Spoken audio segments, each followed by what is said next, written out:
Dear students, today we are going to start 12th organic chemistry.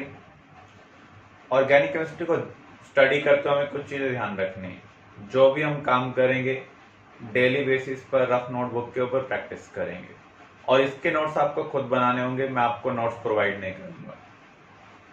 First chapter हम organic में start करने जा रहे हैं, हैलोजन डेरिवेटिव और we can say alkyl halide and aryl halide और haloalkane and हैलोअरीन। तो जिन ऑर्गेनिक कंपाउंड के अंदर हैलोजन प्रेजेंट है उन्हें हम कहेंगे हैलोजन डेरिवेटिव। तो चैप्टर को स्टार्ट करने से पहले आपको कुछ आइडिया होना चाहिए। प्राइमरी अल्काइल हैलाइड क्या है, सेकेंडरी अल्काइल हैलाइड क्या है,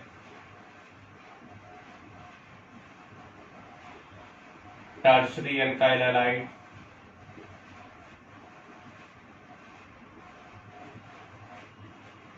benzyl halide, vinyl halide,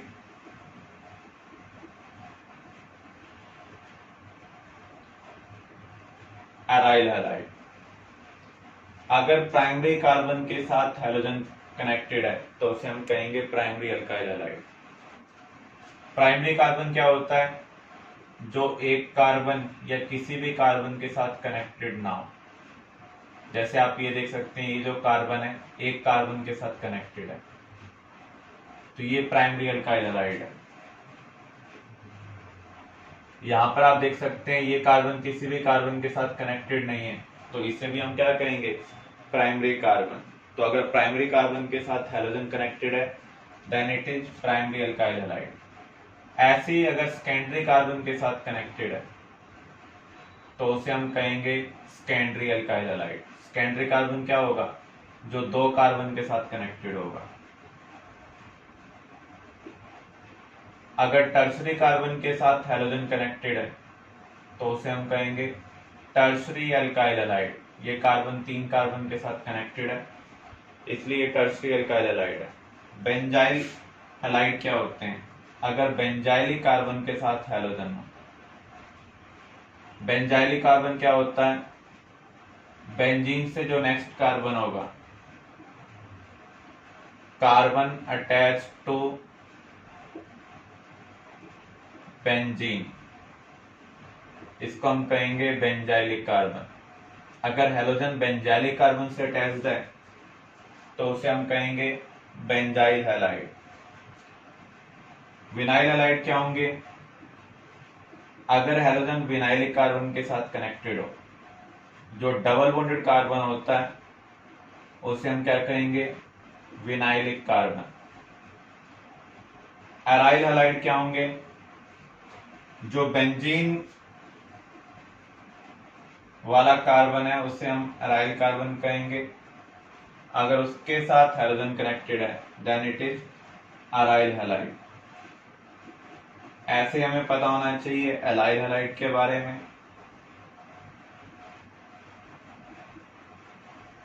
double bonded carbon से जो नेक्स्ट कार्बन होगा उसे हम बोलते हैं अलाइलिक कार्बन।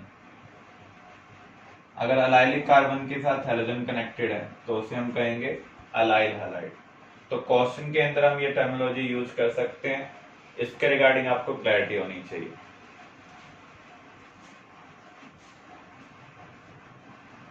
नॉमेनक्लेचर। नॉमेनक्लेचर के दो सिस्टम है, common and IUPAC. Common name में हम इसे बोलेंगे alkyl halide.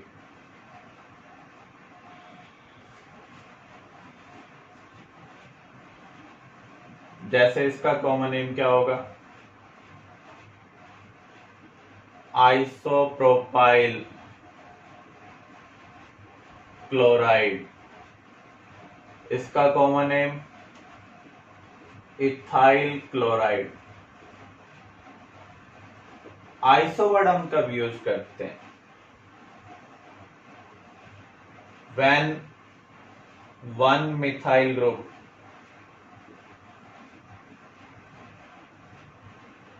attach at second last carbon and no other branching in principal chain। तो उस केस में हम आइसो वर्ड का यूज करते हैं और कॉमन नेम में हम टोटल कार्बन देखेंगे। टोटल कार्बन कितने? 3, इसलिए हम इसे बोल रहे हैं आइसोप्रोपाइल क्लोराइड। इसका कॉमन नेम क्या है? Tertiary butyl chloride. ब्यूट का मीनिंग 4 कार्बन। तो यहां पर 4 कार्बन को ऐसे अरेंज किया हो जिसके अंदर टर्शरी कार्बन प्रेजेंट है और टर्शरी कार्बन के साथ हैलोजन कनेक्टेड है, इसलिए हम इसे क्या बोल रहे हैं? Tertiary butyl chloride. इसका नेम क्या होगा? बेंजाइल क्लोराइड, क्योंकि बेंजाइलिक कार्बन के साथ हैलोजन कनेक्टेड है। इसे हम कहेंगे विनाइल क्लोराइड, क्योंकि विनाइलिक कार्बन के साथ हैलोजन कनेक्टेड है।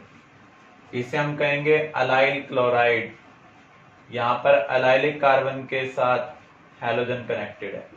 ये सब कॉमन नेम है, इनका हम रेगुलर बेस पर यूज करते रहते हैं।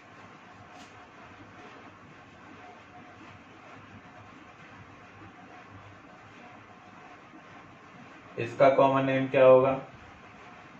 सेकंड लास्ट कार्बन पर जब 2 मिथाइल ग्रुप हो और कोई ब्रांचिंग ना हो तो उस केस में हम यूज करते हैं नियो। टोटल कार्बन कितने हैं? 5, तो इसे हम क्या कहेंगे? Neopentyl chloride. तो ये कुछ कॉमन नेम है जो हम बार बार यूज करेंगे। आयुपैक के अकॉर्डिंग जो हैलोजन है उसको हम कैसे राइट करते हैं? As prefix. Normally functional group के लिए हम सफिक्स यूज करते हैं, लेकिन कुछ फंक्शनल ग्रुप हैं जैसे हैलोजन, नाइट्रो, ईथर, इनके लिए हम प्रीफिक्स का यूज करते हैं। इनको नेम राइटिंग में as a side chain treat किया जाता है। तो फ्लोरीन का जो सब प्रीफिक्स होगा वो क्या होगा? फ्लोरो। Cl का chloro, Br bromo, iodine iodo.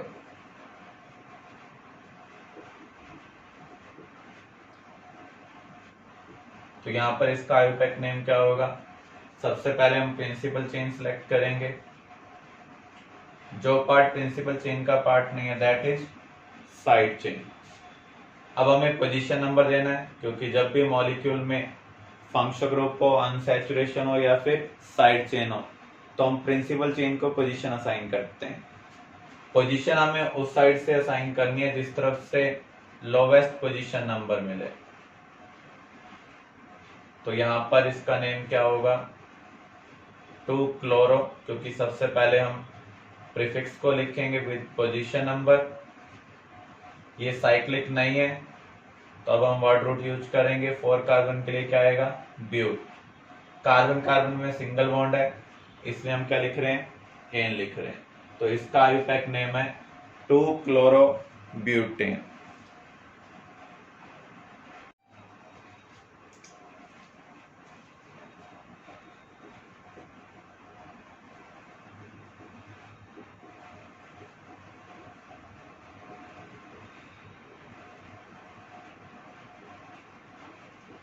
तो यहां पर प्रिंसिपल चेन क्या होगी? बड़ी से बड़ी चेन को हम प्रिंसिपल चेन लेंगे जब फंक्शनल ग्रुप प्रेजेंट नहीं है। हैलोजन को साइड चेन की तरह ट्रीट किया जाता है, तो इस कॉम्बिनेशन में 6 कार्बन है। इसको सिलेक्ट करते तो 4 कार्बन थे, तो यहां पर ये साइड चेन है और ये क्या है? Principal chain.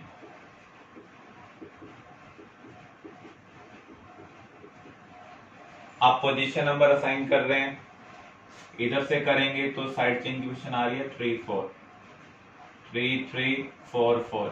इधर से भी कर रहे हैं तो ये भी 3rd कार्बन है और ये क्या है? 4th कार्बन है। बोथ साइड से पोजीशन नंबर सेम आ रहा है। जब बोथ साइड से पोजीशन नंबर सेम आता है तो हम किसका यूज करते हैं? अल्फाबेटिकल रूल का यूज करते हैं। अल्फाबेटिकल रूल क्या कहता है? पोजीशन उधर से असाइन करो। जो साइड चेन अल्फाबेटिकली पहले आती है उसको पोजीशन नंबर क्या मिले, कम मिले। तो हम पोजीशन नंबर इधर से असाइन करेंगे। तो ये कार्बन थर्ड है और ये क्या है, फोर्थ। अब इसका नेम क्या होगा, 3 ब्रोमो 4 क्लोरो। साइड चेन का नेम हमेशा अल्फाबेटिकल ऑर्डर में लिखा जाता है विद पोजीशन नंबर। मिथाइल दो हैं, एक थर्ड पोजीशन पर, एक फोर्थ पोजीशन पर। डाइमिथाइल, प्रिंसिपल चेन में कार्बन कितने हैं, 6, सिंगल बॉन्ड है, हेक्सेन। तो जब बोथ साइड से पोजीशन नंबर आपको सेम मिल रहा होगा तो हम अल्फाबेटिकल रूल का यूज करेंगे। तो ब्रोमो अल्फाबेटिकली पहले आ रहा है तो इसको कम पोजीशन नंबर मिलना चाहिए। ये आप स्टार्टिंग लेटर का कंपैरिजन करेंगे।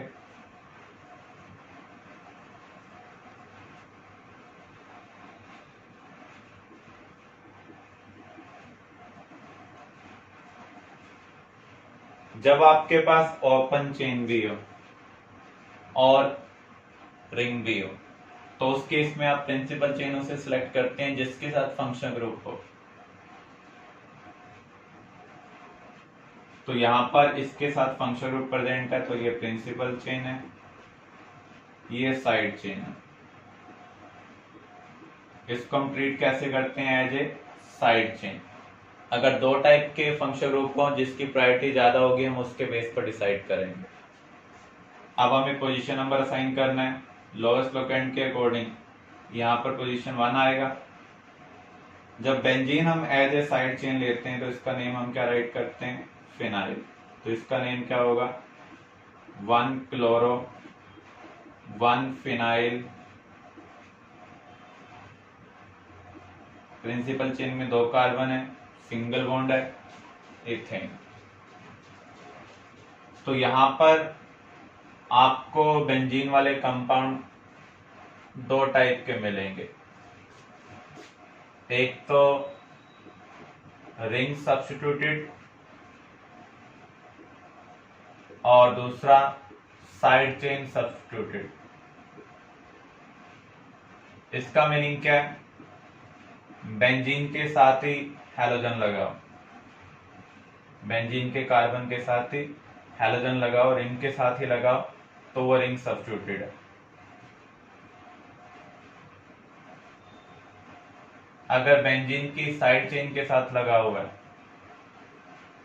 तो उसे हम कहेंगे साइड चेन सब्स्टिट्यूटेड।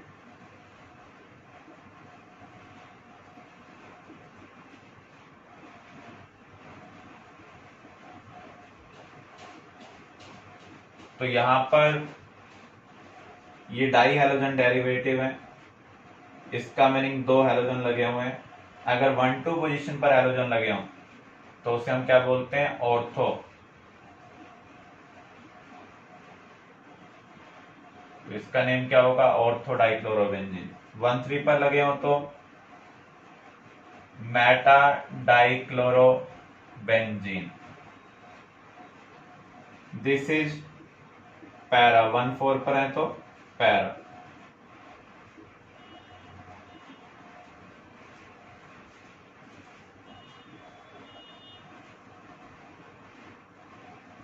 बेंजीन के साथ जब CH3 लगा होता है तो उसे हम बोलते हैं टोलुइन। अब इसमें आप हैलोजन लगा दें तो पोजीशन क्या है, 1-4, तो इसे हम क्या बोलेंगे, पैरा क्लोरो टोलुइन। तो जो बेंजीन वाले कंपाउंड है वहां पर हम मोस्टली कॉमन नेम ही यूज करेंगे। तो ये कॉमन नेम आपको थोड़े से प्रैक्टिस में लेकर आने, क्योंकि क्वेश्चन में हम इन्हीं का बार बार यूज करेंगे।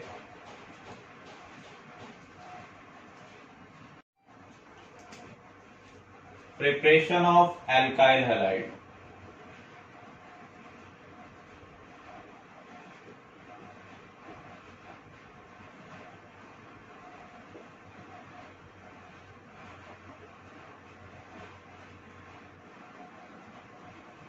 फर्स्ट हम कवर कर रहे हैं फ्रॉम एल्केन। Bye halogenation.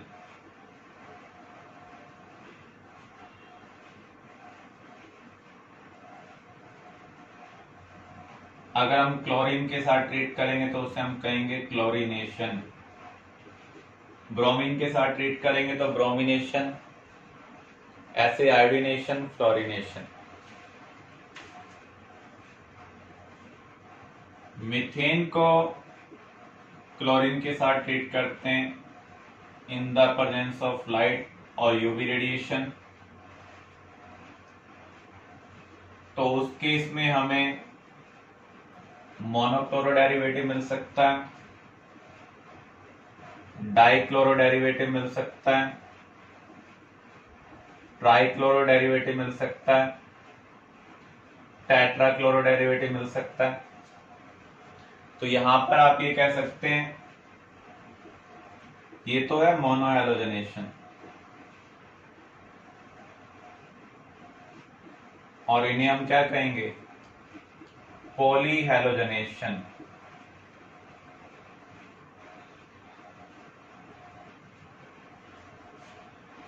पॉलीहैलोजनेशन कब होगा, जब हम हैलोजन को एक्सेस में लेंगे। क्लोरीन को अगर हम एक्सेस में लेते हैं तो उस केस में पॉलीक्लोरीनेशन होगा। अगर हम क्लोरीन लिमिटेड अमाउंट लेते हैं तो क्या होगा, मोनोहैलोजनेशन। अब मैकेनिज्म के थ्रू हम इसको अंडरस्टैंड करते हैं।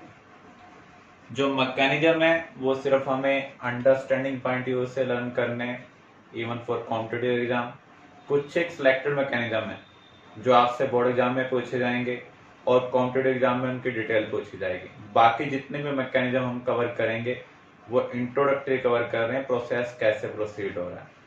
मैकेनिज्म होता क्या है, डिटेल ऑफ प्रोसेस होता है जिसमें हमें स्टेप बाय स्टेप पता चलता है रिएक्शन कैसे प्रोसीड हो रही है। तो जब भी आपको मैकेनिज्म प्रेडिक्ट करना हो तो आप कैसे प्रेडिक्ट करेंगे। रिएक्शन कई टाइप की होती हैं, एडिशन, सब्स्टिट्यूशन,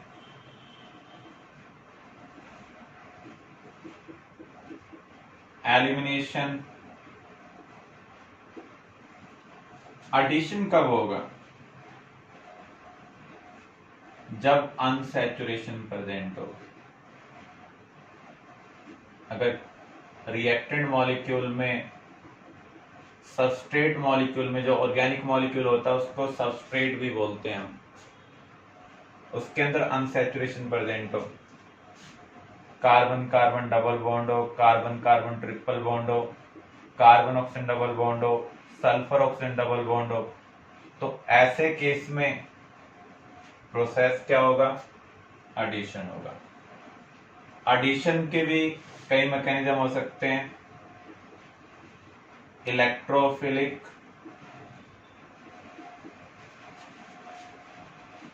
न्यूक्लियोफिलिक,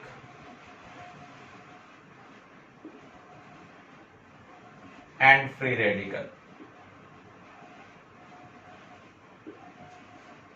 इलेक्ट्रोफाइल क्या होते हैं, जो इलेक्ट्रॉन को अट्रैक्ट करे। फाइल का मीनिंग है अट्रैक्शन।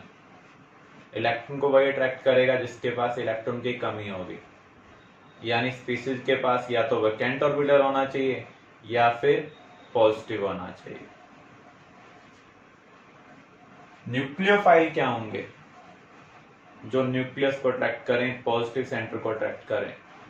वही अट्रैक्ट कर सकते हैं जिनके पास नेगेटिव चार्ज हो या नॉन बॉन्डिंग इलेक्ट्रॉन पेयर हो लेकिन ऑक्टेट क्या हो, कंप्लीट हो। जो ऑड इलेक्ट्रॉन स्पीसीज होती है उन्हें हम क्या बोलते हैं, फ्री रेडिकल। तो इलेक्ट्रोफिलिक एडिशन तभी होगा जब अनसैचुरेशन की इलेक्ट्रॉन डेंसिटी ज्यादा हो, जैसे carbon carbon double bond, triple bond, यहां पर इनकी इलेक्ट्रॉन डेंसिटी ज्यादा है तो ये इलेक्ट्रोफाइल को अट्रैक्ट करते हैं, न्यूक्लियोफाइल को क्या करते हैं, रिपेल करते हैं। न्यूक्लियोफिलिक एडिशन कब होगा, जब पोलर अनसैचुरेशन हो। क्या हो, पोलर अनसैचुरेशन, जैसे carbon oxygen double bond, sulphur oxygen double bond. Free radical कब होगा? जब हम परऑक्साइड यूज करेंगे। जब हम क्या यूज करेंगे? परऑक्साइड। परऑक्साइड क्या होते हैं? जहां पर ऑक्सीजन ऑक्सीजन सिंगल बॉन्ड हो। तो जब भी अनसैचुरेशन प्रेजेंट होगी, तीन टाइप की रिएक्शन की पॉसिबिलिटी होगी: इलेक्ट्रोफिलिक एडिशन, न्यूक्लियोफिलिक एडिशन और फ्री रेडिकल। अगर नॉन पोलर अनसैचुरेशन है तो इलेक्ट्रोफिलिक एडिशन के बारे में सोचना है, अगर पोलर अनसैचुरेशन है तो न्यूक्लियोफिलिक एडिशन। अगर वहां पर परऑक्साइड का यूज कर रहे हैं तो फ्री रेडिकल एडिशन होगा। जो मैकेनिज्म प्रेडिक्शन के केस हैं वो सिर्फ कॉम्पिटिटिव एग्जाम में पूछे जाएंगे, बोर्ड एग्जाम में नहीं पूछे जाते हैं। ऐसे ही सब्स्टिट्यूशन कब होगा?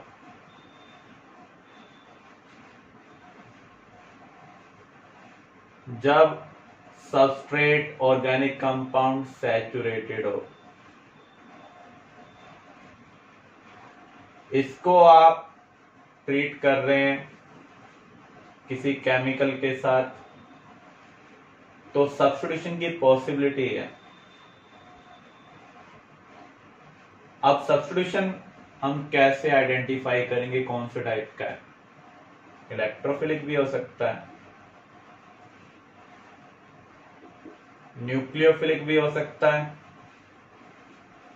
और फ्री रेडिकल भी हो सकता है।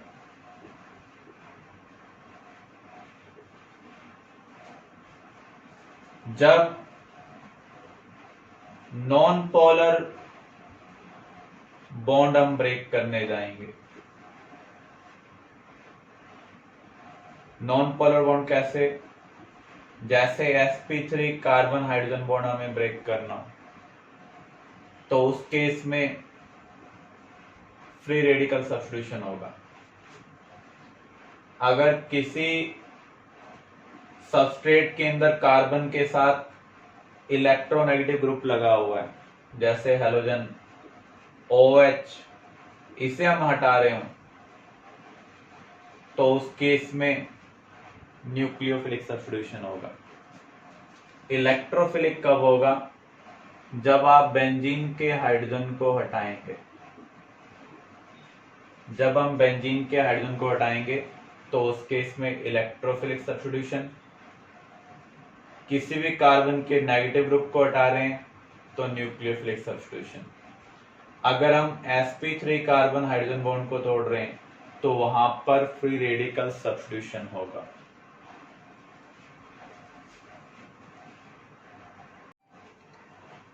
एल्केन के अंदर कौन से टाइप के कार्बन हाइड्रोजन बॉन्ड है? sp3 carbon hydrogen bond. तो इसका मीनिंग यहां पर जो मैकेनिज्म होगा वो क्या होगा? Free radical substitution.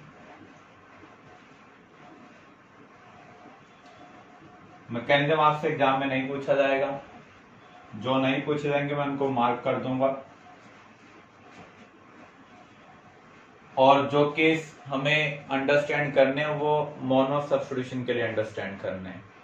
Poly substitution के लिए हमें मैकेनिज्म को डिस्कस करने की जरूरत नहीं है। तो जब भी फ्री रेडिकल मैकेनिज्म होता है तो उसके तीन पार्ट होते हैं: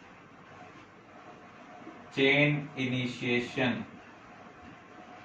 चेन इनिशिएशन का मीनिंग क्या है? Generation of free radical.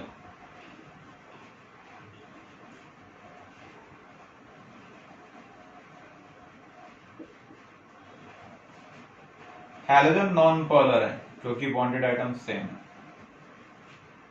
तो जब ये लाइट के कांटेक्ट में आएंगे तो इसके बॉन्ड का होमोलाइटिक फिजन होगा। होमोलाइटिक फिजन का मीनिंग क्या है? जब बॉन्ड ब्रेक होगा तो इलेक्ट्रॉन इक्वली डिवाइड होंगे, एक इलेक्ट्रॉन इधर और एक इलेक्ट्रॉन इधर। जब भी किसी भी एटम के पास odd number of electron, chlorine atom के आउटरमोस्ट शेल में 7 इलेक्ट्रॉन है, ऑड नंबर ऑफ इलेक्ट्रॉन है, ऐसी स्पीसीज को हम क्या कहेंगे? Free radical. तो इसका नेम क्या है? Chlorine free radical.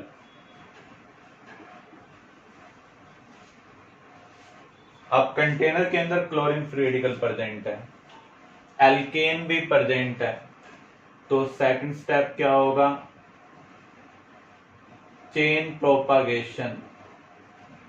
प्रोपागेशन का मीनिंग होता है ट्रेवल करना, तो यहां पर आप कह सकते हैं एक फ्री रेडिकल से दूसरा फ्री रेडिकल बनेगा। अब ये क्लोरीन फ्री रेडिकल